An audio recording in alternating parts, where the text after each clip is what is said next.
ವಿಶೇಷವಾಗಿ ಮುಸಲ್ಮಾನರಿಗೆ ಹೇಳಿ ಬಯಸ್ತೇನೆ, ನಮ್ಮ ಗಣೇಶ ಪ್ರೊಸೆಷನ್ ಹೋಗುತ್ತಲ್ಲ, ನೀವು ಈದ್ ಪ್ರೊಸೆಷನ್ ಒಬ್ಬ ಹಿಂದೂ ಆದ್ರೂ ಕಲ್ವಡ್ತ ಒಬ್ಬನಾದ್ರೂ ಪೆಟ್ರೋಲ್ ಬಾಂಬ್ ಹಾಕಿದ್ರ? ಆದ್ರೆ ನಮ್ಮ ಗಣೇಶ ಪ್ರೊಸೆಷನ್ ಕೂಡ ಯಾಕಾಗಿ ನೀವು ಬಾಂಬ್ ಹಾಕ್ತೀರಿ, ಯಾಕೆ ಪೆಟ್ರೋಲ್ ಬಾಂಬ್ ಹಾಕ್ತೀರಿ, ಯಾಕೆ ನೀವು ಕಲ್ಲು ಬಿಸಾಡ್ತೀರಿ, ಯಾಕೆ ಚಪ್ಪಲಿ ತೂರ್ತೀರಿ? ಯಾಕಂತ ಮುಸಲ್ಮಾನರಿಗೂ ಕ್ರಿಶ್ಚಿಯನ್ರಿಗೂ ಭಾರತ ಅನ್ನೋದು ಜನ್ಮಭೂಮಿಯ ಹೊರತು ಪವಿತ್ರ ಭೂಮಿ ಅಲ್ಲ. ಮುಸಲ್ಮಾನರಿಗೆ ಅಲ್ಲಿ ಜನ್ಮಭೂಮಿ ಇದಾಗಿದ್ರು ಕೂಡ ಅವರ ಪವಿತ್ರ ಭೂಮಿ ಇರೋದು ಮೆಕ್ಕ ಮದೀನಾ. ಹಾಗೆ ಕ್ರೈಸ್ತರಿಗೆ ಜನ್ಮಭೂಮಿ ಇದಾಗಿದ್ರು ಕೂಡ ಅವರ ಪವಿತ್ರ ಭೂಮಿ ಇರೋದು ಬೆತ್ಲೆಹೇಮ್, ರೋಮ್. ಹಾಗಾಗಿ ಅವ್ರ ನಿಷ್ಠೆ ಏನಿದ್ರು ದೇಶದ ಆಚೆಗಿದೆ, ಈ ದೇಶದ ಒಳಗಡೆ ಅವ್ರ ನಿಷ್ಠೆ. ಅಂತವ್ರ ಬಗ್ಗೆ ಎಚ್ಚರಿಕೆಯಿಂದ ಇರಬೇಕು. ನಾನು ಮುಸಲ್ಮಾನರಿಗೆ ಹೇಳಲಿಕ್ಕೆ ಬಯಸ್ತೇನೆ, ಇವೆಲ್ಲ ಏನು ಪೆಟ್ರೋಲ್ ಬಾಂಬನ್ನ ಏನು ಬಿಯರ್ ಬಾಟ್ಲ್ ಒಳಗಡೆ ಪೆಟ್ರೋಲ್ ತುಂಬಿ ಅದು ಬೆಂಕಿ ಹಚ್ಚಿಬಿಟ್ಟು ಬಿಸಾಡ್ತಿರಲ್ಲ. ಈ ದೇಶದಲ್ಲಿ ಹಿಂದೂಗಳ ಕೊಡುಗೆ ಏನಿದೆ, ಹಿಂದೂಗಳ ಶಕ್ತಿ ಏನಿದೆ ನಮ್ಗೆ ಇನ್ನೂ ಅರ್ಥ ಆಗಿಲ್ವಾ?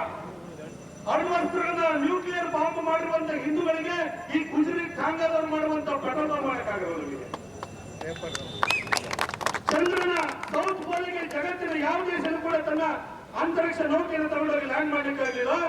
ಅಲ್ಲಿಗೆ ಹೋಗಿ ಸೌತ್ ಪೋಲಿಗೆ ನಮ್ಮ ನೌಕೆಯನ್ನು ಲ್ಯಾಂಡ್ ಮಾಡ್ತೀವಿ ನಾವು, ಚಂದ್ರಯಾನದ ಮುಖಾಂತರವಾಗಿ ಲ್ಯಾಂಡ್ ಮಾಡುವಂತವರಿಗೆ ಗಮನಿಸಲಿಕ್ಕೆ ಬರಲ್ಲ ಅಂತ ತಿಳಿದಿದ್ದಾರೆ. ಅದೇ ರೀತಿ ಬ್ಯಾಲಿಸ್ಟಿಕ್ ಮಿಸೈಲ್ಗಳನ್ನ ಖಂಡಾಂತರ ಕ್ಷಿಪಣಿಗಳನ್ನ ಮಾಡಿರುವಂತವರಿಗೆ ಹಿಂದೂಗಳಿಗೆ ನಿಮ್ಮ ಈ ಒಂದು ಪೆಟ್ರೋಲ್ ಬಾಂಬ್ಗಳನ್ನ ಮಾಡಕ್ಕಾಗಲ್ಲ ಅಂತ ತಿಳ್ಕೊಂಡಿದ್ರೆ. ಹಾಗೆ ಇಡೀ ಸಾಫ್ಟ್ವೇರ್ ಇಂಡಸ್ಟ್ರಿ, ಜಗತ್ತಿನ ಸಾಫ್ಟ್ವೇರ್ ಇಂಡಸ್ಟ್ರಿನ ರೂಲ್ ಮಾಡ್ತಿರುವಂತ ಹಿಂದೂಗಳಿಗೆ ಬಿಯರ್ ಬಾಟ್ಲ್ ಒಳಗಡೆ ಪೆಟ್ರೋಲ್ ತುಂಬಿಟ್ಟು ಬಿಸಾಡಕ್ ಬರೋದ ಅಂತ ತಿಳ್ಕೊಂಡಿದ್ರ. ಗಣೇಶ ಪ್ರೊಸೆಷನ್ಗಳ ಮೇಲೆ ಅವ್ಯಾಹತವಾಗಿ ದಾಳಿ ನಡೀತಾ ಇದೆ.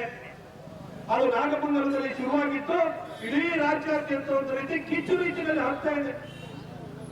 ಇದ್ರ ಹಿಂದೆ ಇದು ಒಂದು ಐಸೋಲೇಟೆಡ್ ಅಥವಾ ಯಾವುದೋ ಒಂದು ವಿರಳವಾದ ಘಟನೆ ಅಂತ ಭಾವಿಸಬೇಡಿ. ಇದ್ರ ಹಿಂದೆ ಒಂದು ವ್ಯವಸ್ಥಿತ ಪಿತೂರಿ ಇದೆ. ಇಡೀ ರಾಜ್ಯದಲ್ಲಿರುವಂತಹ ಎಲ್ಲಾ ಗಣೇಶೋತ್ಸವಗಳ ಮೇಲೆ ಒಂದಲ್ಲ ಒಂದು ತಗಾದೆಯನ್ನ, ಸಮಸ್ಯೆಯನ್ನ ತಂದಿಟ್ಟು ಮುಂದಿನ ದಿನಗಳಲ್ಲಿ, ಮುಂದಿನ ವರ್ಷದಿಂದ ಗಣೇಶ ಪ್ರೊಸೆಷನ್ ಮಾಡಲಿಕ್ಕೆ ಅವಕಾಶವನ್ನೇ ಕೊಡಬಾರದು.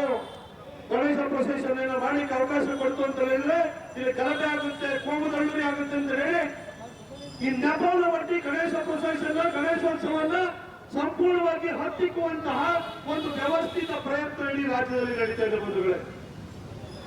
ಇದನ್ನ ಹಿಂದೂ ಬಾಂಧವರು ಅರ್ಥ ಮಾಡ್ಕೊಳ್ಬೇಕು. ಒಂದು ಕಾಶ್ಮೀರವನ್ನ ಹಿಂದೂಗಳ ಕೈಯಿಂದ ತಪ್ಪು ಕೂಡ ಅಲ್ಲಿ ಮುಸಲ್ಮಾನರ ಆಳ್ವಿಕೆ ಬಂದಾದ ಕೂಡ ಇಡೀ ಪಂಡಿತರನ್ನ ಓಡಿಸಿದ್ರು.